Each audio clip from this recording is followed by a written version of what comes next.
Le sujet, et le seul sujet qui devrait nous obséder, c'est celui de la réduction des dépenses. Voilà. Donc l'ISF, c'est non pour vous? Non, je ne crois pas qu'aujourd'hui on puisse davantage encore taxer ce qu'on appelle les riches, les ultra-riches, les super-riches. Je rappelle qu'on lève chaque année plus de 300 milliards d'euros sur les marchés financiers. Je ne suis pas sûre que ce soit en allant chercher les 500, les 1000, les 1800 super-riches qu'on réglera le problème. C'est malhonnête vis-à-vis des Français. Il y a quand même une chose qui fait relativement consensus quand même en France, quels que soient les électorats, c'est le fait qu'aujourd'hui, il y a un train de vie de l'État qui est trop important.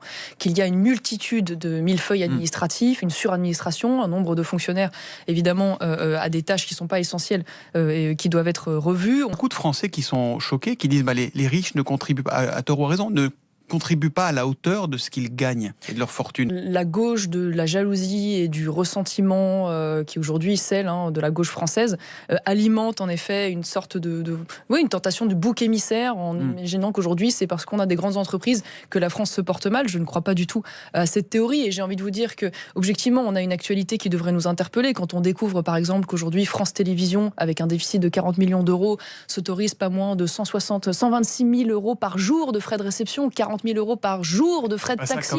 C'est un sujet, mais c'est pas ça. Excusez-moi, c'est un petit sujet parce que l'audiovisuel public, c'est 4 milliards d'euros par an quand même.